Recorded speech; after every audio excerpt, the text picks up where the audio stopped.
అమ్మోతు, అసలు నువ్వేం మాట్లాడుతున్నావో నీకేమన్నా తెలుస్తా ఉందా? ఇక్కడికి వచ్చి ఈ శవరాజకీయాలండి. ఒక పెద్ద ఆయన పోయాడు అన్న బాధలో ప్రతి ఒక్కళ్ళు ఉన్న సమయంలో కొన్ని పార్టీ పరంగా వచ్చాం. వచ్చిన వాడి ఆయనకి మరణ పట్ల సంతాపం తెలియజేసి వెళ్ళడం మానేసి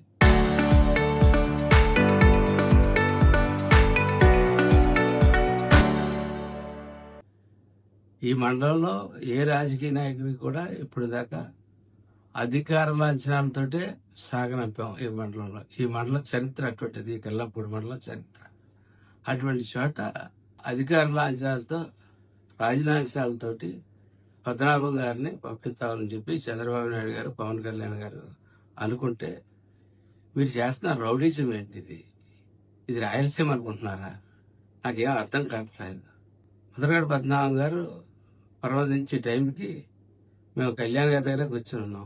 ఆయన మెసేజ్ రాగానే వెంటనే 2 నిమిషాలు మౌనం పాటించిన పెద్ద ఆయన ఇదయ్యారని చెప్పి 2 నిమిషాలు మౌనం పాటించి తదుపరి మనం ఎంత గౌరవం ఆయనకి ఇవ్వాలి అన్న దాని మీద ఆలోచన చేయడం జరిగింది. అవన్నీ నీకు తెలియదు. అటువంటి వ్యక్తిని ఎంత గౌరవంగా పంపాలని తెలియదు. ఏదో పద్మనాభం గారు వీళ్ళమ్మ నీకు రాసి పెట్టి చూపించినట్టు ఆయన ఆఖరి మాటలు ఆయన నేను నీకే అప్పచెప్పినట్టు ఇలా మాట్లాడుతూ ఉన్నావు. ఇక్కడికి వచ్చి చెప్పు దెబ్బలు తినడానికి కాకపోతే ఈ మాటలేంటి? ఒక గౌరవ లాంఛనాలతో అధికార లాంఛనాలతోటి గౌరవంగా సాగవలసిన పెద్ద మనిషి ఇంటి ముందు ఆడపిల్లను కూడా చూడనివ్వకుండా చేసి ఒక రభస క్రియేట్ చేసి శవరాజకీయం చేయడానికి నువ్వు మీ నాయకులు వచ్చారా? ఇటువంటి శవరాజకీయాలు ఏమన్నా ఉంటే మీరు పులివెందల్లో చేసుకొని కడప దాకా కూడా రానివ్వం. మీరు పులివెందల్లో చేసుకోండి అంతే తప్ప ఇక్కడికి వచ్చి ఈ శవరాజకీయాలు చేసి విషయాలు మట్టి నేను చూస్తా ఉన్నాను. చాలా కాలంగా చూస్తా ఉన్నాను. మాట్లాడితే పోలీసు వాళ్ళని తోసేయడం, మాట్లాడితే పోలీసు వాళ్ళని కొట్టేయడం, పోలీసు వాళ్ళ మీద దౌర్జన్యం చేయడం.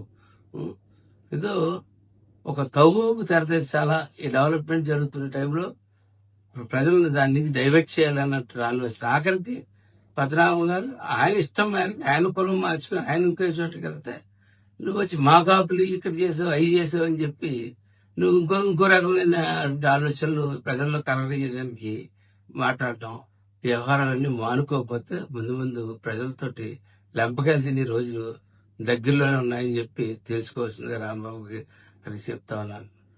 పదే నేను పోలీస్ యూనియన్ కూడా అడుగుతా ఉన్నాను, ఎందుచేత మీరు భయపడుతున్నారు? దేనికి భయపడతా ఉన్నారు పోలీస్ యూనియన్స్? పదే ఈ క్రిమినల్ ఇదేనా కూటమి పార్టీ అనుకుంటున్నారా? ఇది క్రిమినల్స్ పార్టీ అనుకుంటున్నారా? వాళ్ళ క్రిమినల్స్ పార్టీలో జరిగినటువంటి గొడ్డల పార్టీలో జరిగిన విధానంగా ఇక్కడ జరగడానికి వీల్లేదు అంటే పోలీస్ యూనియన్స్ కూడా కలగ చేసుకుని దీని మీద పోలీస్ అంటే ఒక భయం, ఒక భక్తి, ఒక భయం. ఒక సమాజంలో పోలీస్ అంటే భయం లేకపోతే అరాచకాలు, క్రిమినల్స్ పెరిగిపోతారు. అటువంటి పరిస్థితి పోలీసు యూనియన్ కూడా తెలియజేస్తాను. అలా పదే ఒక వ్యక్తి పోలీసుల్ని గుండెల మీద చేతులు వేసుకుని తోసేస్తా ఉన్నాడు. ఒక ఆంబోతిలో తోసేస్తా ఉంటే పోలీసుని చూడమని చెప్తా ఉన్నా. అలాగే పద్మనాభం గారు మృతిపట్ట ఆల్రెడీ వెంటనే సంతాపం తెలియజేశాను.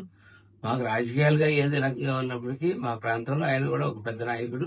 అటువంటి నాయకుడు ప్రతి నాయకుడు కూడా గౌరవ లాంఛనాలతో ఈ ప్రాంతం నుంచి ప్రభుత్వ లాంఛనాలు, గౌరవ లాంఛనాలతో ప్రతి నాయకుడు కూడా వారి యొక్క వయసు అయిన తర్వాత అనారోగ్యం పాలైనప్పుడు ఎప్పుడన్నా ఇదైన తర్వాత వారు పరమదించిన తర్వాత ఎప్పుడు గౌరవ లాంఛనాలతో ఈ మండలంలో ప్రతి నాయకుడు వెళ్ళాడు. అటువంటిది కూడా ఆ గౌరవం కూడా ఆయనకు దక్కనివ్వకుండా చేసే కార్యక్రమం మీద మీ నాయకులు తెల్లాట్లోకి గుండాల కింద వచ్చేసి కన్న కూతుర్ని కడసారి చూసుకోవడానికి వస్తూ ఉంటుంటే వాళ్ళ ఇంట్లో వాళ్ళ పేరు చెప్పి మీరు వద్దన్నారు, చెయ్యొద్దన్నారు అని చెప్పి ఆ పాత్ర అంతా మీరే వహించారు. టోటల్ గా అక్కడ మా ఊరోళ్ళు నాకు కనపడలేదు పెద్దగా. అంతా మీ రకరకాల మనుషులు, మీ రకరకాల మీ గుండాగిరి మనుషులు రకరకాల మనుషులు కనపడ్డారు తప్ప మిగిలిన అందరూ పాపం ఆయన పోయారన్న బాధతో ఆయన అక్కడ కూర్చొని ఉంటే మీరు చేసి రౌడీజం, ఒక ఆడపిల్లని అలా పంపించే సంస్కృతి ఈ నాయకుడికి ఎలాగా స్త్రీలు గౌరవించడం చేత కాదు, తల్లిని గౌరవించడం చేత కాదు, చెల్లిని గౌరవించడం చేత కాదు. ఆఖరికి ఆ చెల్లి రోడ్డు మీద పంపిన. అలాగే కొంచెం భద్రామ గారు అమ్మాయిని కూడా కడసారి చూసుకోకుండా ఆ అమ్మాయిని కూడా బయట విధానం పబ్లిక్ చాలా అసహించుకుంటున్నారు. అది గమనించవలసిందిగా కోరుకుంటూ, అట్లాగే ఇంకొకసారి ఎక్కడైనా సరే నీ అరాచకాలకి పోలీస్ ఫెయిల్యూర్ అయితే జనసేన ఉన్నదని గుర్తుపెట్టుకోమని చెప్పి తెలియజేస్తూ ఇదే ఫైనల్ వార్నింగ్ తెలియజేస్తా ఉన్నాను.